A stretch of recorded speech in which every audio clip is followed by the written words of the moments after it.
It's not about the people who show up at the Capitol steps and beg for that one person's case to be overturned or to be heard. It's about the people who no one knows about. It's about the people who don't have a support group like that. It's about people who, without proper representation and somebody to stand up for them, would have nobody. Welcome back to the program. The Georgia Innocence Project is a nonprofit organization dedicated to helping individuals who have been convicted of crimes they did not commit. Now, back on the program, a roundtable discussion here. We have, of course, Clarence Harrison, who spent 17 years behind bars, and he was released after being found innocent. Quite an amazing story. And we also have Melissa Ahrens here from the Georgia Innocence Project. Thank you guys for being on the program today. I want to start with you, Melissa. How many people do you believe right now are incarcerated that are actually innocent? Right, we don't know for sure, but it's estimated that between 1% and 5% of people incarcerated are actually innocent. So what we did is we took the middle, so 3%, and so we took the population in Georgia and the population of Alabama who are incarcerated, and estimated 3%, there are roughly 2,250 people innocent. Wow, that's quite a few. Yes. And so how do people reach out to the Georgia Innocence Project? Clarence talked about how he sent a letter. Did you send that from your jail cell?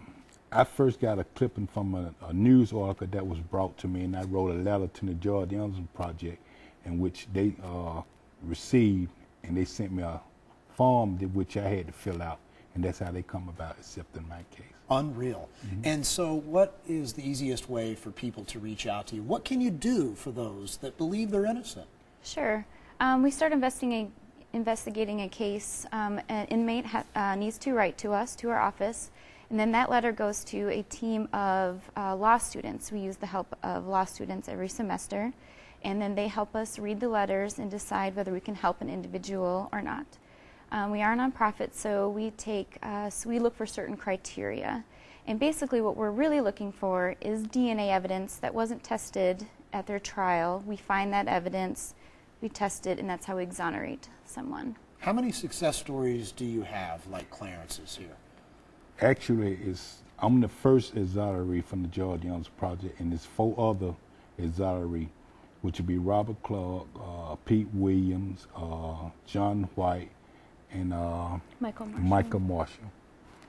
And so when did the Georgia Innocence Project get started? Do you know approximately when that began? Because you have 4 right now, yes. Right? 4 that have actually been exonerated. Well, it actually began in 2002. Okay, so it's fairly recent, right, within the last decade or so. Yes. And you've had 4 individuals. And you believe there are a lot more.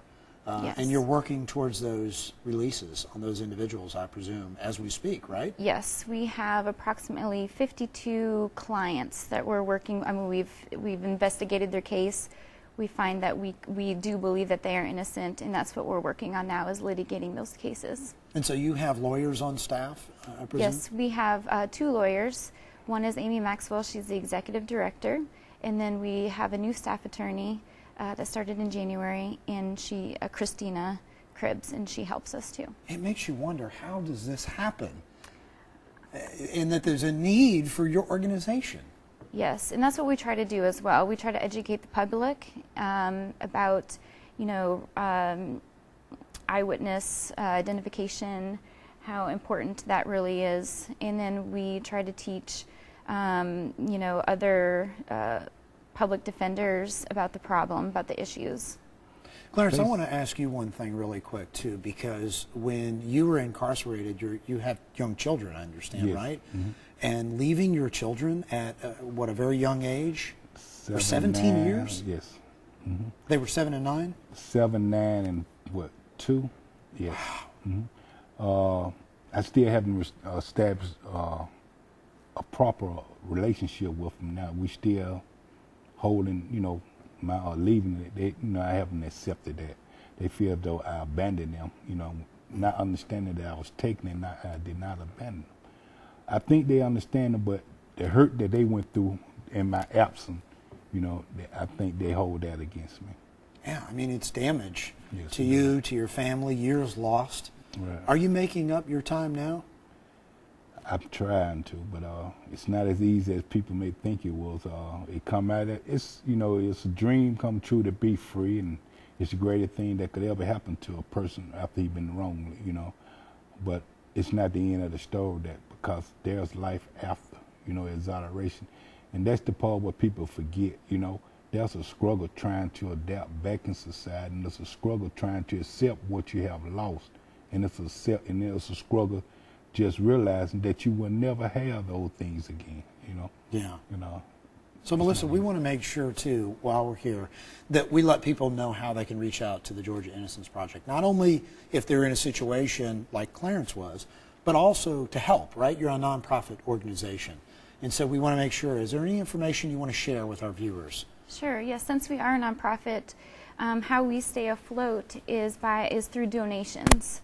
And so we just ask people to, you know, donate by calling our office or sending a check to our office. Also, you can go to our website, and you'll find our address, and we have a PayPal button that they can click, and an Amazon Smile. And you see it right there on your screen, www.georgiainnocenceproject.org.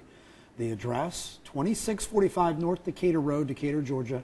And you can, as she mentioned, go to PayPal on the website or Amazon Smile, right? And then that's how you can make a donation. Very good information. Thank you for what you're doing, and I'm so happy for you, Clarence. Thank you. You guys have been great on the program, and when we come back, we're going to have more about this for our viewers. Stay with us. Clarence's story has been very inspiring for many people, and there's an artist and songwriter that has attached to his story. Hear why she produced the Life Sentence album. Details after the break on Public Affairs on Peach. And when I heard that